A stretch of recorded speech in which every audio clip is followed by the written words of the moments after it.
にかかれて一生懸命焼いて。小学校ですか。クラブでの楽しみ方がわからないんおです。酒飲んで踊るんだよ。こんにちは。今日はヒヨンさんと、コラボ動画なんだけど、実は今、じゃじゃじゃじゃじゃーん。モザイクかけます。こんな感じでスタジオにいて、今からヒヨンさんの方のチャンネルで、なんで私がこんなね、なんかわけわかんない斜め分けかとか、ヒヨンさんがこんなね、ピンク着てるかっていうのは、ヒヨンさんのチャンネルの方ぜひご覧いただけたらと思います。今からちょっとね、メイクをしていって、でその後メイクが完成、メイクまではヒヨンさんのチャンネルで、それ以降はこっちの Vlog で回していくので、お楽しみに。お願いします。안녕하세요、ヒヨンです。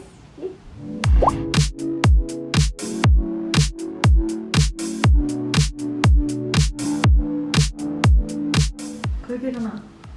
どんなだったんだろう。どんな感じ？なんかこれいただいてるじゃないですか。可愛いんだけど。ごめんね、ごめんね。どうやってやったんだっけな。ピース。絶対ピースだったんだけど。こうプリクラの機内だと思って撮っていただいて、可愛い。めちゃめちゃいいです。お願いします。可愛い。なんか、さんが目線外してフィオン見てるみたいな。確かに。ヒヨンさん見て、あ、ユキです、ユキです。イエーイということで、こんな格好で私たち渋谷にいます。渋谷に来ました。平成です。今メイクがね、ヒヨンちゃんの方のチャンネルで終わったので、こうなりました。ぜひ見てみてください。お願いします。ということで、まずは平成プリを取りに行ってきます。今から、渋谷の街で繰り出すんですよね。繰り出して平成プリ取って、でお茶します。イエーイ。でもなんかこんな格好で歩くの久しぶり。見てください。可愛いよ。本当、本当だね。こうやってでもさ、いるよね。こういましたよね。いるし、今もいる気がする。いますよね。私の時代が止まっちゃってる。一昨日って思ってても3年前かもしれないから。そういうの結構ありますよね。そうなので、私はちょっとファーを着て可愛いです。黒肌ギャル風な感じにしてみました。ありがとう。憧れのギャル姉さんですよ。ありがとう。完全に。行ってきます。行ってきます。すごい。こんな綺麗なところに。すごいですね。ね。初めて。可愛い。入ってみましょう。行きましょう。ごめんなさい。すごい。すごい。普通に可愛いんだけど。あ、こっちだ。うちらの伝説プリ。これですいません。わあ、懐かしい。やっぱ姫と小悪魔。姫と小悪魔とか知ってる？で撮ってたと思います。私もめっちゃ撮ってた、姫と小悪魔。あと花鳥風月とか。ありましたね。花鳥風月がマジ元祖。もう本当中学生とか何も盛れないやつ。何ももらないやつ撮りましょう。私フルのさプリクラ機前作ったことプロデュースしたんだよね。コラボして。そうなんですそうか。すごい。なんかネオギャル時代。すごい。撮るっしょ。これですよね。じゃあこれで撮る。やばっ。懐かしい。どれがいい？これあ、まだ全然あった。何これ？あ、どれがいいですか？やっぱバタフライですか？そうですね。倖田來未。倖田來未なんで今日。右がいい、左がいいあります。どっちですか？右最高。やばい。最高。戻ってる。本当だ。2000年だ。2000年代だ。2006年高校生だ。高校生。そう私中学生。約20年ぶりの姫とコラボ。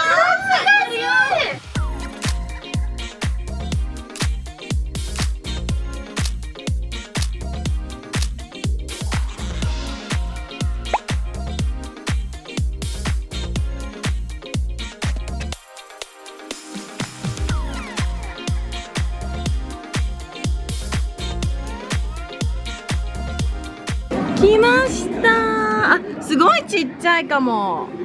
ちっちゃい。ハサミいらないのかな。できます。切れます。はい。とりあえず私。ありがとう。ありがとうございます。じゃーん。すごい。やばー。普通に可愛いんだけど、今のプリクラより好きだわ。誰ってならない。ね、ならない。可愛い。懐かしいな。てか落書き上手。やったー。ありがとう。そして私は今気づいたんです。プリキュアを見て、下のアイラインを引いてなかったんですね。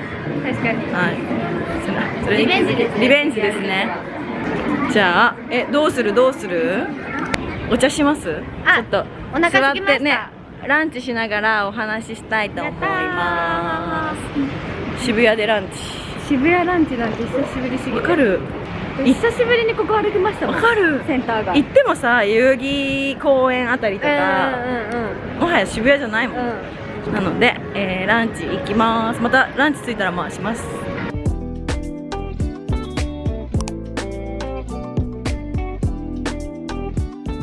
はい、ということで渋谷のカフェに来ました。ここはブルーボトルで、私がまだ2回目なんだけど、この間来た時にすごい気に入って、この空間が素敵ですよね。そう。あとここのグリルドチーズが美味しいっていうのをこの間ね、うちVlogで言ったんですけど、すごく美味しくて今日も頼んじゃったので、それが来るまでちょっとまたおしゃべりしながらやっていけたらなと思います。お願いします。そう、てかそう、さっきも話したけど渋谷さ、はいあんま来る？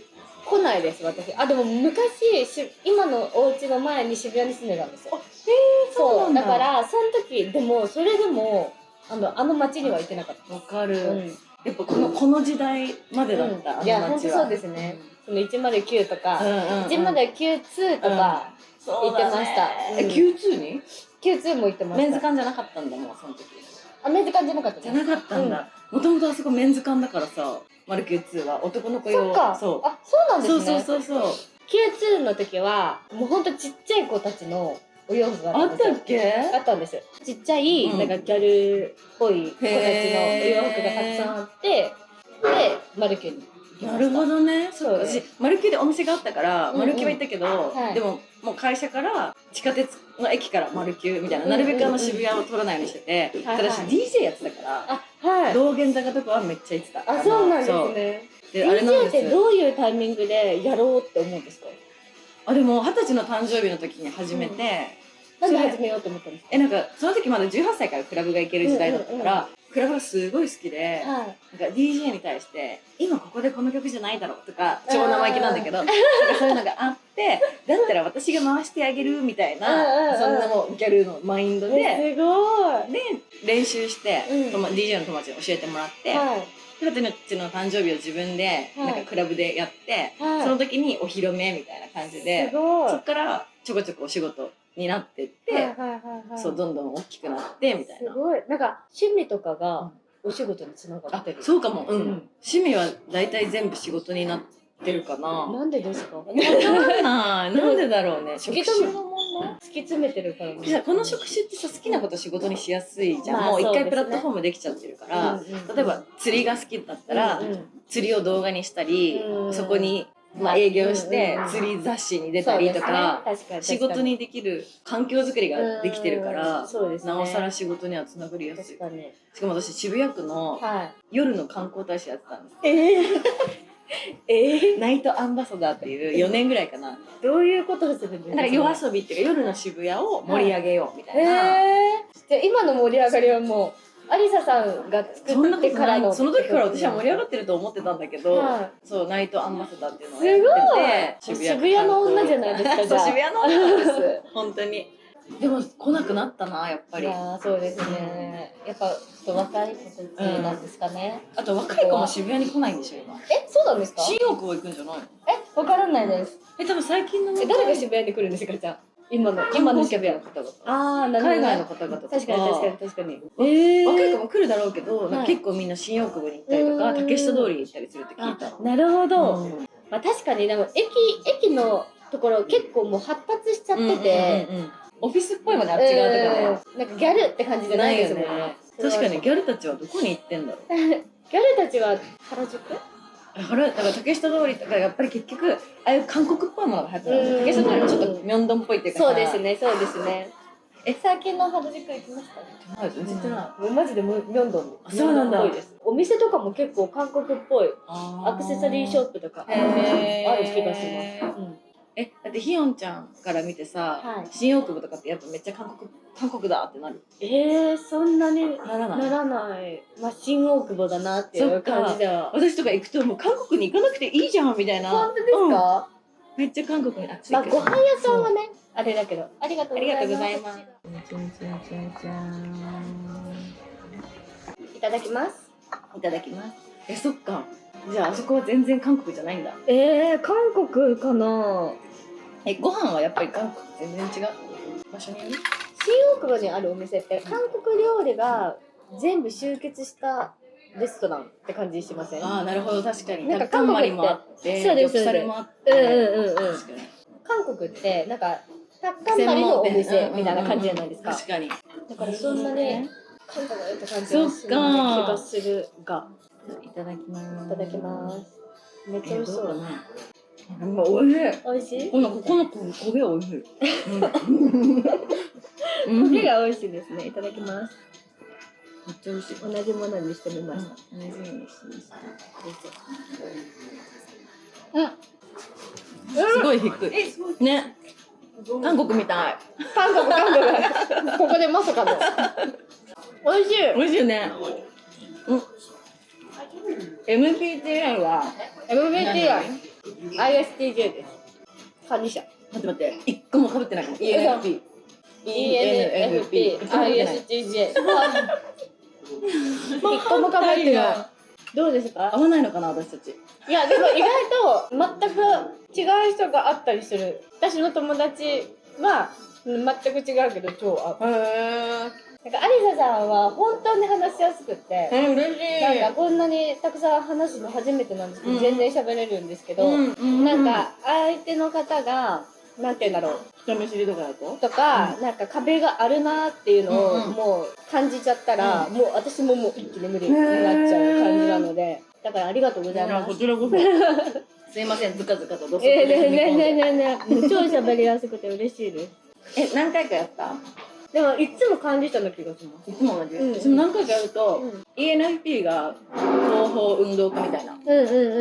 あと ENFJ 主人公かなになる時もあるし。でも E はやっぱ変わらないんですね。E はもうなんかね、このくらい振り切ってる E は。ですよこれ以外ね。が結構真ん中56%とか。愛ってさ、家が好きってこと？なるべく人に会いたくないみたいな。人に会うと疲れちゃうみたいな感じよね。内向的。なんかそんなめっちゃ大人数で、だからクラブとかが苦手です。私は。私大好き。そうか。クラブでの楽しみ方がわからないんですよ。私。もうお酒飲んで踊るんだよ。踊るのがどうやって踊るの？ジャンプしてればいいよ、ジャンプ。あ、そういうことか。なんか年末年始に今年初めて海外で過ごしてそのカウントダウンを参加したんですよ。ホテルだったんですけど、会場がクラブみたいになってて、もう私慣れてないからどうすればいいのこれみたいな。でも私一人でなんかチーンってなってても周りを盛り下げちゃうから一生懸命なんかかわいいってやって。で終わった瞬間に夫に言ったのが、やっぱり私はいいではないって言ったのが一発目の言葉。なるほどね。ぐらい。昨日その渡辺直美さんが東京ドームでライブやって、それ見に行かせてもらってて、そこで一瞬合間でなんかクラブみたいなズンチズンチみたいな曲が流れて、東京ドーム爆音じゃん。クラブ行きたーってなった。そうなんですね。やっぱそこはちょっとあれですね。違いますね。やっぱ読んでる雑誌も違かったから。確かに確かに確かに。でもこうやって美容とかもそうだし、共通の話題があってこうやっておしゃべりできるのはすごいそうですね。嬉しいな。ありがとうございます。あとちょっと会話のねトピックを用意したので、すいませんね。あと地元の話だ。東京育ちだもんね。そうです。周りもでも東京育ちばっかりか、学校の子たち。そうですね。小学校からさ一貫だとさ、やっぱその友達と今でも仲いい？仲いいです普通に。全然会うし、頻度は減っちゃったけど普通に会います。どうですか？私は学生時代の友達は1歳かな。1歳ってことはないけど、ちょこちょこたまーに連絡取るけど、ぱ高校生が雑誌出てたから、なんかね、私の中での理由が、雑誌に出るようになって、やっぱ2ちゃんとかに書かれたり、掲示板に書かれたりとか、もうその頃からアンチみたいな攻撃されて、それ初めてされた時ってどんな感じなの？でも絶望、超辛い。そうですよね。いじめみたいな感じじゃん。今なんてなんともないけど、一般のの人も叩かれるようになったからさ、その時代ってすごい特殊だったから、こんなに傷ついてるけど、そんなこと言ったら、なんか、調子乗ってる風に、クラスの友達とかに言えないじゃん、そういう悩みを。2ちゃんで叩かれててとか、それを言えるのが雑誌に出てる友達だったから、そのトップティーンとか出てた時の友達がいまだに、もうほんと親友チームは全員その時の高校生の時に、雑誌とか仕事を通して出会った子たちなるほどね。だからただの学生だったのが、そうちょっとそういう表に出るようなことをしだして、調子乗ってるとか天狗だとか変わったとか思われたくないっていうのがすごいあったから、なるべくそういうなんか雑誌の話とかしないようにしなきゃとか気をつけてたかも。なんかそうだからちょっと自分の中で距離ができちゃったっていうか。ああ、なるほどですね。確かに自分のなんかそういう悩みを打ち明けられる人って結構絆が深まるから。別になんかめっちゃ猛攻撃されたとかいうわけじゃないけど、普通にそんな悪口を目で見ることってないじゃん。けど今はさ、スレッズとかでもさ、一般の人も炎上しちゃったりするからさ、誰にでもあることだけど、20年前とかだからさ。確かに確かに。でも放課後とか何してた？放課後部活です。部活終わったらお家帰ってた？もう夜なんで帰るだけ。そっか。新体操だっけ？新体操です。へでも高校3年間しかやってないんで、新体操は。中学はバレーボールだったし、部活してないんですか？ダンス部だった。中学の時？高校はやってない。だからもうほんと学校行って部活して帰ってご飯食べて寝るみたいなのを高校までやってですね。逆にさ、大学入ってさ、お化粧始めたりとかした、そういう願望があったってこと？あ、でもそれは好きでした、普通に。好きだったんですけど、幼稚園の頃はリップつけて幼稚園に行ってたんですよ。なんですけど、小学校からそういうのダメみたいになって、でもなんかできる範囲の反抗、だからローファーの、厚底のローファーあるじゃないですか、それを履いていくみたいなっていう反抗とかやってたんですけど、そこで生活指導の先生に止められて、で募集されて、運動靴で帰るみたいな、そういうことやってたんですけど、厳しかったの？厳しいです、めっちゃ。こういう可愛いもの好きだった？可愛いもの好きです、私は。もう多分ちっちゃい時から可愛いもの好きです。もう本当にプリンセス大好きみたいな。そうなんだ。プリンセス何が好きだったんですか、昔？プリンセス好きだった。ディズニー好きだったすごい。どっからそのギャルに行ったんですか？小 4？ 小4からどこで出会ったんですか、そのギャルに？雑誌だね、多分。雑誌か。エッグとか。小4から雑誌見てたんですか？初めて、見てた。初めて109に行って、ジャッシーっていうブランドがあったのね。ギャルが持ってて、そのショッパーもみんな持ってて、それが欲しくて小学6年生の時に、マルキューに連れてってくれって親に言って、ジャッシーの服を買ってもらって、そのショッパーをめっちゃ持ってたし、肌も普通に伊豆の海とかだけど、で一生懸命焼いてギャルになりたくて。小学校でですか？しかも小学校の時に絶対真似しちゃダメですけど、2ヶ月ぐらいで6キロとかダイエットして。それはダメですね。ダメです。とか結構もう絶対私はギャルになるみたいな。そうなんだ。小学校4年生ぐらいからかな。じゃあチャオとか読んでないんですか？リボンチャオは幼稚園でリボンじゃない？付録欲しくて。幼稚園？てかもう超大人びてると思います。でもリボンは読んでないよ。付録が欲しいから幼稚園の時にリボン買って。幼稚園？小学生はチャオだったかな。小学生でチャオ。まあ。けどもう付録だけ。本当に私仲良しだったんですけど、小学校6年生まで見てて、中学生になった時にもう仲良しは読んじゃいけないんだみたいな感じを思って、どうしようみたいな、でもこれを立たないと変に思われるみたいな、その子供みたいに思われるからと思って、変わったのがセブンティーンでした。セブンティーンも読んでたわ。そうだね。でもめっちゃ早いですよね。そうなのかな。だって私小6で仲良しですよ。小学生の時はじゃあ私エッグじゃないわ。でもなんで肌焼いてたんだろう。いや、エッグですよ、それは。セブンティーンだったのかな。セブンティーンは焼かないの。でも中学の時セブンティーンだった。本当ですか？エミチーとか榮倉奈々ちゃんとかの時です。あと武井絵美ちゃんとか。竹内ちゃんがセブンティーンって今知りましたって感じ。本当ですか？はでも中学入って、い。幼稚園で。だったと思う。自分がびっくりし付ました録、付録だけね。でもじゃあずっと東京？ずっと東京です。実家もまだ東京？東京です。あ、じゃあご両親も近くに住まれる東京、の？めっちゃだからそれは。ありがたいですよね。けどなんか東京で育つと周りに東京の子しかいなくない？そうですね。地元が東京の子が多くって、それこそ上京とかをしてくるのって私からすると留学と一緒なの。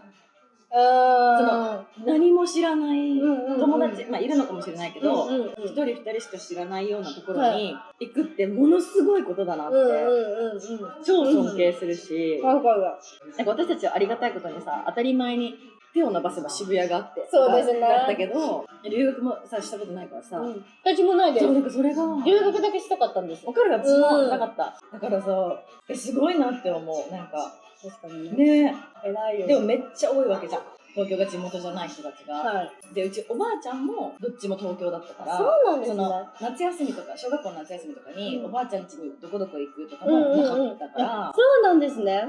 そう、それもすごいなんか、ちょっと憧れてたし、それが私のお母さんが福島だったんで、そうなんだ。そう、実家感みたいな。だからなんか結構親に聞いてて、なんでうちはそういうところに行けないのみたいな聞いてた。なんかどこどこ県とかに行けないの？めちゃくちゃ贅沢なことですね。贅沢だけどだけどなんかだからすごいと思う。その上京する人たちは、そこでさ、しかもさ、もうさ、何のさ境目もなくさ、馴染んでるわけじゃん。そうですね。東京の人になってるわけじゃん。確かに。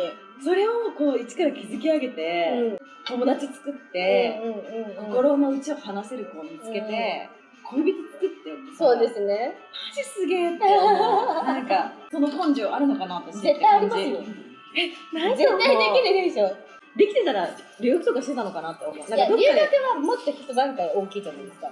遠いから、地元が、だってもう本当に知らない土地になっちゃうから。でもアレサさんは絶対できますね。だってこの初めてこんなに喋って友達が来てくれた？絶対なってます。そうだ、あと子連れ海外系。あ、子連れ海外。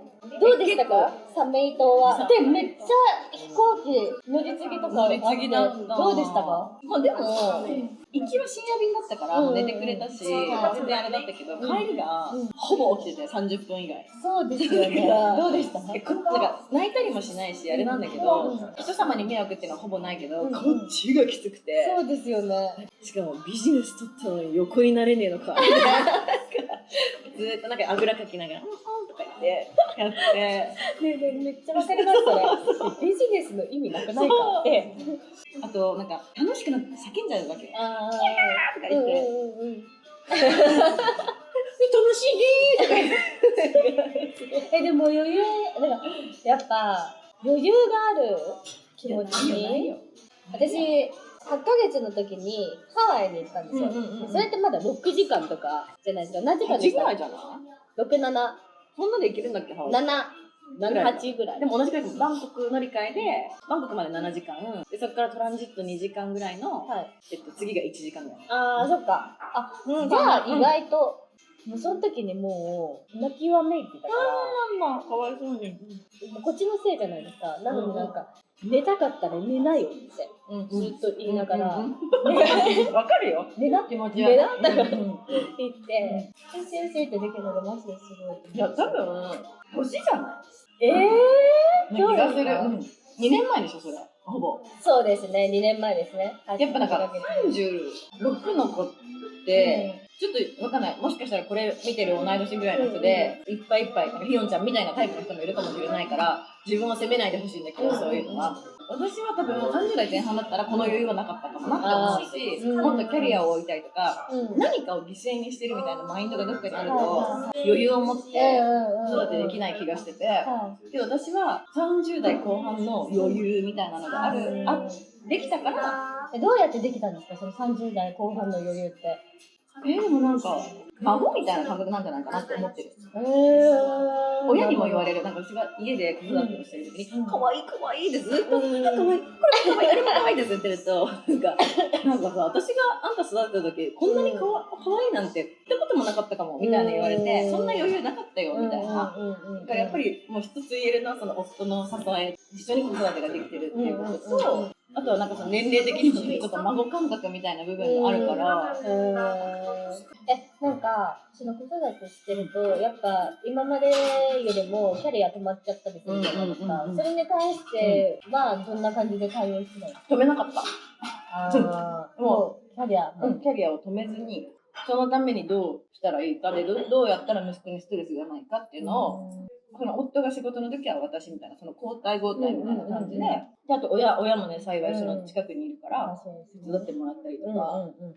私は止めなかったんですけど、結構周りの人と自分比べると置いてかれちゃってる感がめっちゃあって、そこが最初だけじゃないでもまあそうですね。でも今でもやっぱり4時半とかにお迎え行って、その後って結構動けなかったりするじゃないですか。じゃあ SNS で上げられない、じゃあなんかお家で自分が使ってるスキンケアの撮影とかしようかなって思うけどできないっていうのがバーって続いてると、なんかわーって、みんなはやってるのになりますよ。確かに遊びとかに関してはそうかもしれない。キャリアっていうよりなんかご飯とかも全然いけないし、場面行動なんて一切できないから、今夜なんかご飯行くなんてもちろんできないし、でもなんか羨ましいってなりません？なる全然なるよ。ごめんなさい、羨ましいよねって言っちゃった。ごめんなさい。なんで言って？ごめんなさい言ってよ。ね。わかる。羨ましいって思うけど、そんなことよりこの子やろうってなる結果ね。なんかそこら辺が私はもちろんこう第一なんですけど、なんか自分も諦めきれるみたいな諦めなくていいんだよそんなの感じ。そこの時間配分とかも難しいし、寝かしつけしたら一緒に寝ちゃうんですよ。そっだから一緒に寝て寝かした後に起きてやればいいけど、それが最近できなくて、そこも時間また自分の時間使えてないなみたいなっていうので前みたいな。確かにな。周りの子供は同じ界隈の同業者があんまりなるんですよね。同業者の方も全員結構います。同年代はいるけど、若い子たちはやっぱいない。でもね、難しいよね。母も全力で続けたいし、自分のことももちろん諦めたくないし。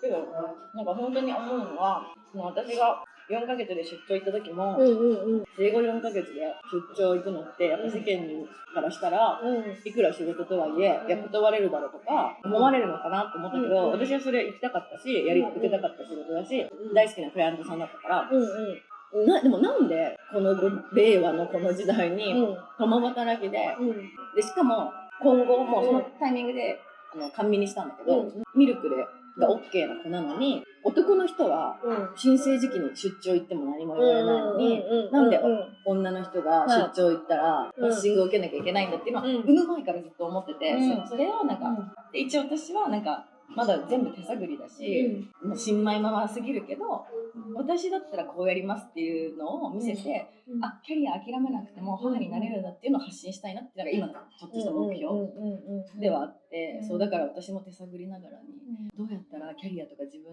も楽しみつつ、でも結局キャリアとか自分を楽しめてるから子育ても楽しめてるなみたいな、確かになるほど。どっちかだけになっちゃうと、どっちもしんどくなっちゃうから。さっきも歩きながらね、教育の話で、学校の話とかね、してたよね。もっとしたいですね。しよう、普通にちょっとカメラ回ってない時に。いや、本当そうですよね。これ、子連れ海外の話だったね、最初。確かに。何の話？めちゃめちゃいい話ね。自分たちの話になってる。子連れ海外。でもめっちゃ知ってますよね。めっちゃ知ってます。もう今しか行けねえと思う。やっぱそうか。行けねえ。そう？全然デフォルトです、こっち。でも、大丈夫。でも、海外って2歳からもうシート必要じゃないですか。だから、お金かかるんだ。お金かかりますね。ビジネスかかるんですよ。赤ん坊でもかかるよね。赤ん坊30%だから何十%。なんか合計金額にちょっと上乗せされてる。嘘。じゃあ見てなかったというか、お願いしてから。でも2歳になると多分 70% ぐらいになるんですよ。シート使わないででしょ？そうで、シート使ってる。あ、使うのか。ならまだいいね。シート使うんですけど、うちの娘は絶対座らないんですよ。なのに、なるほど。この金額みたいな。うん。だから、その2歳前にめっちゃ行こうみたいな話で、めっちゃ行ったんですけど、なんか、これだけは絶対持ってった方がいいとか、こういうポイントがあるよとかある？意外とないかもしれない。そんなありますなんか、一日生き残れる道具は機内に持ち込もうって誓った今回。どういう意味ですか？まず、国内旅行車で行ったのね、普通に、群馬の方に。はい。その時は、スーツケース家に置いてっちゃったの。もうボケてんのね。忘れたってなって、まあそれは群馬だったから西松屋行ったりあれで、息子、子供なんか習っていいじゃん。そうですね。で、息子のもの揃えられてどうにかなったんだけど、今度タイ行った時は、現地に着いて、家族旅行とか親も来たんだけど、親のフライトが2時間後とかだったから、サムイの空港で待ってたんだけど、その時に息子のもの、私のもの、旦那のものって3つスーツケースがあって、息子のだけが昼過ぎに着きますってなって、ミルクとかもギリギリで、確かにで、もうこれは学びだと思って、前回のも今回のも、1日は生きれる、なんか、まあ、着替えもそうだし、ミルクも、念には念をだと思って。あ、確かに。着替えは確かに結構必要かもしれないですね。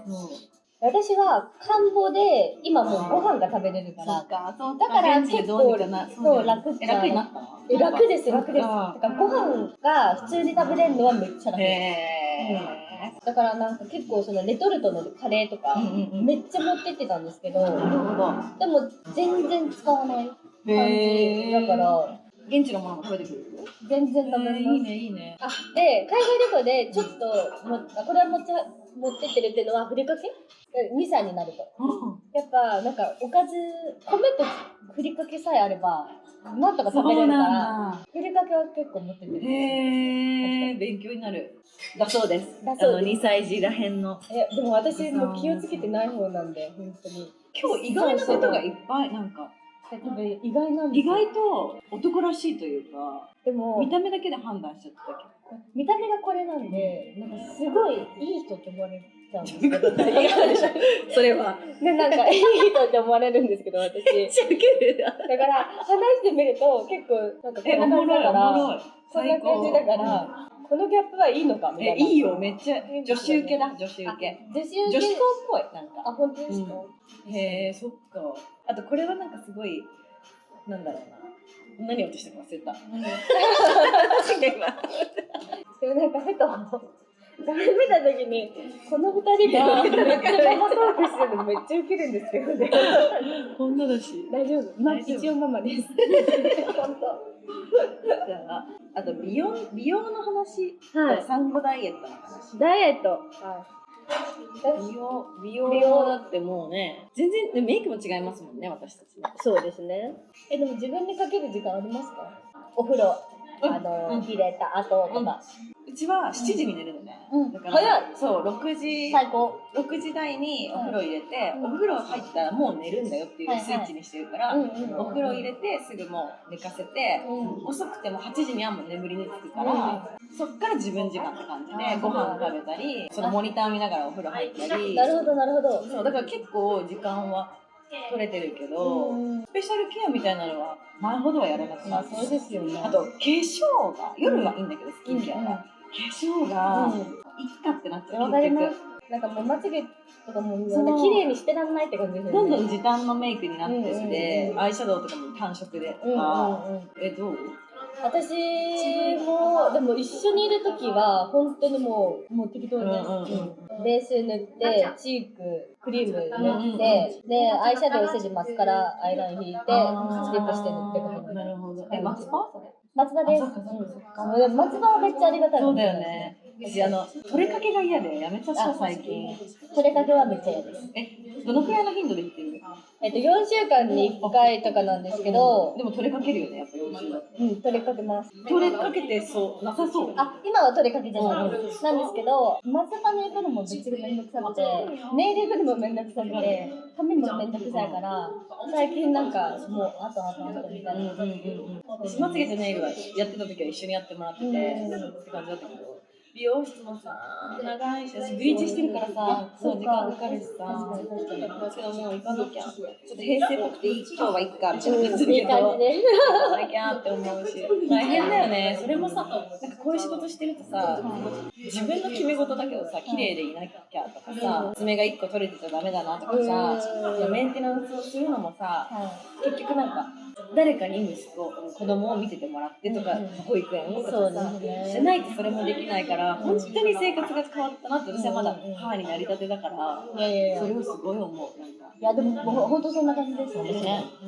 あとなんかこれずーっと続くんだっていう重みは産後すごいあった。あなんかあ、確かに最初の頃はですね。そう、私の人生にこの子がもううまくいけばだけど、普通に考えたら私が死ぬまでこの子がずっといるんだって思うと、重圧みたいな、なんか今までにさ、ない感情そうですで、ねあとここから先15年ぐらいは家に帰ってから基本いるんだみたいなそれもなんか産後すぐってさ、なぜか期間限定のことみたいな、はいおむつ替えて、はい今日も終わりましたみたいな、今だけ感がちょっとあったんだけど、なるほど。そうずっとやるんだって思うと、そうですね。重みがすごかった。でも最近トイトレし始めましょうみたいな、なんか起きた時に行かせてみましょうみたいなでなって、まだ嫌って言うんですけど、こうやっておむつなくなってくんだって思ったらすごいと思って。確かに。だから私も多分その8ヶ月9ヶ月の時に、そのもうこれって感じだったんですけど、最近もうなんか独り立ちしちゃうみたいな感じで、なんか前は遊ぶ時もなんか絶対一緒にいてほしかったのに、今はなんかそのテントみたいなのがあるんですよ。でその中に入って一人で人形と一緒に遊んでるんですよ。なんかそれでちょっと昨日寂しいって思いました。そっか。2歳なのに子離れできないってそういうことなんだね、きっと。いや、そうですね。子離れって言葉ができるのって、その親心になって初めてわかるけど、そうだよなって。でも私もね、どうしよう、なんか高校ぐらいまで送り迎えしようかなって思ってるぐらい。しかも娘ちゃんだからさ、そういいよね。なんか煙たがられないじゃん、男の子より。恥恥ずかしいから。やめろよ。ないじゃん、きっと。確かに。絶対そうなるもん、私。確かにうるさいババアだから。明るい、うるさいババアだから。私もだからさ、もうすぐさ、ミルクが1歳で終わるじゃん、大体。哺乳瓶洗わなくなるんだとか。じゃあ、離乳食は食べてるんですか？食べてる。今2回、もう3回食べてるので、おしゃぶりも、なんか寝てても、こうやって外れたら探して、こうやって入れるの、自分で。自分で入れるんだみたいな、なんかもうどんどんできることがこう増えてって、嬉しくもあり、寂しくも。産後ダイエットはしました？めっちゃ、私は1年半かけてやりました。そうなんだ。どのぐらい太りましたか？14太って、13すぐ戻って。なぜだから結構それとかも、それこそ夫にそういうこと動画で言うと、楽していいですねとか言われちゃうよみたいな言われたんだけど、本当に何もしてなくて、だから私の言い分っていうか、推測はデフォルトが細くないかったからだ。もともと別に細いわけじゃないから、増えてもすぐそのデフォに戻って、ずっと私この今の状態で常に痩せたいと思ってる体重なわけ、だからそれに戻っただけだから、別に痩せたいわけじゃないからじゃないって、それこそ夫にも言われたんだけど、元が別にさ、なんかそういう細いとかじゃないからじゃないか、はぁみたいなだけど、でもベイビービッグですもん。超でかかった。超でかい。超でかい。そう。2900なんで。2900で17キロぐらい太って、産んだ後、さあ退院しますよって日に1ミリも変わってなかったの。体重が。私もね、変わってなかった気がするよ。本当ですか？で、私の絶望だよね。自分の持論は、すぐ落ちる方とかは、忙しくて食べる時間がそんなにないと思って。でも確かに産後食べてなかった。そうですよね。母乳のためとか言ってるけど、いやいや、もう夕方やんみたいな。気づいたら夕方みたいな、一日一食だった。ですよね。で、私は、1日3食、丼ご飯みたいな感じの食べてたんですよ。退院してから？退院してから。帰省したんで、実家に。で、オンマが全部作ってくれて、で、もう、オンマも、初孫だから、もう、私に栄養たっぷりみたいな。で、もう、母乳しっかり食べてみたいな感じだったから、とにかく食べてて、へーだから落ちなかったんだな。そうかも落ちなかったんじゃないかなって。逆に私はその落ちた理由はそれかなって自分でも思ってる。一日一食だったらそういうそうみたいな。ですよね。1日3食なんですよ。 2ヶ月で多分全部戻った。本当ですか？すごい。でも一瞬でじゃない、産んですぐじゃなくて、じわじわじわじわ、はいはいスンスンスンって落ちてって、うん。こっからなんですよ。私はやっとスタート時点でまたそうなんですか？だからダイエットとか、ちゃんとやったこともないんだけど、うんうんこんなことね、ひよんさんに言ったらいやいやそうなんですけど、全然全然ちゃんとやったこともないし、成功したこともほぼないし、唯一成功したのが中学生の時に、これもね、中学生で真似しちゃダメなんだけど、リセットダイエットっていう流行って、知らないかな、わかんないです。本であったのね、リセットダイエットっていう、炭水化物と油を抜くみたいなはいはいはい。やつなんだけど、うん1週間で6キロ痩せて、それで自信ついちゃって、私は本気出せば痩せれるってなって、それ3日で7キロリバウンドして、普通のご飯に戻したら、多分ちゃんと段階踏まなきゃいけないんだけど、終わった食べるみたいな感じで、食べちゃって、そっからなんか自分は本気出せば痩せれるっていうのを知ってるから、一回もダイエットした。なんかこの辺最近はもうこの辺がどうしようもない。まあここはもう動かすしかないですよね。しかないんだ。やっぱ上半身に結構肉がつきやすいから。でも動画に映るのは上半身じゃん。まあそうですね。確かに。私的なイメージは、アリサさんはメリハリボディみたいな感じで、それがかっこいい。意図せずね。って感じ。で、なんかそれが似合うじゃないですか。それしか見たことないんだよ、痩せてるんでもなんか変な話、そのガリガリとか細いのはあんま似合わなそうな気がする。でも確かに、そのポップティーンとかの時代から細い枠じゃなかったんだけど、今より全然10キロぐらい細いし、今見ると細ってなるみたいな、ボケ今見るとみたいな。でも細いが確かにでも痩せてもストンとはなんない。だからそのメリハリでいい気がしますね。なんかこういう雰囲気の人って結構細いと可愛いって感じあるじゃないですか。そう？こういう服着てる人って。逆にさ、ちょっとポンポンみたいな。でもそっか、わかるわ、言ってる意味。ファッションっぽく、なんかおしゃれ感、垢抜け感が出ないのかな。そうですそうです。細くないと。こういう系だったら確かにね。こういう2杯とか入っちゃうけど。そっか。まあでも無理せず痩せるのが一番いいと思うから。今ダイエットは全然？今はもう年中ダイエットしてるんですけど、めっちゃ本格的にはやってないです。一番本格的なのはどうなんですか？食事ですか？もう食事やっぱり。いやまあ食事はもうほとんどですよね。で運動だけで痩せるのはもう無理。そうだよね。それジムのインストラクターも言ってるもんね。だから腸活意識。腸活だったり、やっぱ食べる量ちょっと減らさないといけないですよね。いつもよりも。それストレスじゃないですか。だって食べてるアリサちゃんが好きってみんな言うんだもん。人のせい。いや、そうです。絶対そう。食べちゃうんだよね。絶対そう。私コースとかもほぼ残したことなくて。残さないですよ。昨日もね、5人でディナーしてて、私ともう一人男性だけなの、全部食べたの。みんなやっぱちょっとお腹いっぱいみたいな。出された分だ、ほら、出されたら全部平らげちゃうの。私も食べれるんです、本当は。だからご飯とかも学生時代から子供茶碗に入れてもらったり、普通によそっちゃうと全部。お弁当箱もこんなちっちゃいのにしたりとか。でもそれはそれで満足はできる。購買で買ってたか。なんだけど。図工だよね、そう。学生時代って多分、生活を共にする女子たちが周りにいるじゃん。日中。頑張ってる子たちがいるから頑張れた。なんか、みんなダイエットしてたじゃん、学生時代って。してないまあみんな部活してるんでダイエットしてたら死ぬ。そっか。食べなきゃそれは。そっか。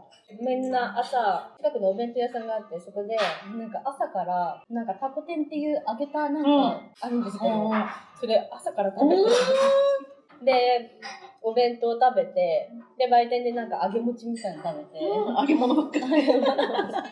高校生の時とか、都立行ってから、めっちゃスタイルいい友達がいて、で、お弁当だったのね。その子がサラダ、レタスとキュウリとトマトに、だけ、お弁当に、ドレッシングなしで塩だけかけて食べてた。で、モデル全然違うんだけど、真似してた。美味しくねえ。塩の味しかしないよって言って、結局購買でパン買うみたいなそうやってたけど、だから周りがなんかすごいお弁当箱みんなちっちゃかったし、そういう子が多かったからできてたけど、大学からさ、例えば授業も変わってきてさ、常に同じ子たちとか周りに常にいるっていうよりは結構個々が多かったから、で今の働き方もさ、誰かと常に一緒にいるってのがないから、もう自分の好きな時に好きなもの食べてみたいな風になっちゃって、でも本当に高校生は絶対そんなことしないでほしいですね。絶対しないでほしい。けど時代だね、やっぱ。それこそ本当その平成の時代っていうか、なんかダイエットをしてないっていう選択肢はなかったけど、その時代は。確かに今よりもなんかこの体型が絶対にいいみたいな、その時は本当痩せてないとダメだった時代だったから。確かに確かに。今はね、多様性だしさ、もう本当に心から、自分は痩せたいって思うけど、ガリガリとかじゃなくって、ちょっと大きい子とか見ても素敵だなって本当に思うし、けど多分平成のあの時代の私は、めっちゃ太ってるやんって多分普通に思ってたと思う。なんかあと自分が海外とかに行くようになったのもでかいかも。それでいろんな体の人だったり、いろんな体で服を楽しんでる人を見て、そうだよね、これでいいじゃん。けどやっぱなんか普通に洋服とか着てて、私に足りないのは細い体だってなることはめっちゃ多い。なんかせっかくいい洋服買っても、ああお腹が乗るからこれ着れないやってめっちゃあるから。お腹はそうですね。でも痩せたいっていうか引き締めたいんじゃないですか。そうかもしれない。あ、そしたら筋トレかもしれないですね。ダイエットっていうよりも。ひよんさんのチャンネルのダイエット動画見て頑張ります。遠い目。超楽しかった。ありがとうございます。本当ですか？ぜひぜひぜひ。愛だけど呼び出しちゃうから。呼ばれたら行けます。私は自分からは呼べない。私がじゃあ誘うね。すいません。ありがとうございます。そんな感じで、こう見えて3度目ましてね。しかもそのうち2回は立ち話っていう感じだったんですけど、今日ね一日一緒にひよんちゃんと過ごして本当に楽しかったです。ありがとうございま中す。途半端ですけど平成メイクもね2人でやったので、ひよんちゃんのチャンネルもぜひぜひご覧ください。またなんかちょっと企画考えましょう。ぜひぜひぜひぜひお願いします。私はもうちょっと平成メイクとかおしゃべり系にしそうます。ですね。なんかもう普通のね、なったの今の時代。メイクポーチ交換とかいいじゃん。あ、確かに全然違うから。全然多分嫌かもむせてる。違います。さっきから席がなんかやりましょう。ぜひこんなの見たいっていう企画があったらコメントもお願いします。じゃあ今日はありがとうございました。また次回のビデオでお会いしましょう。バイバーイ。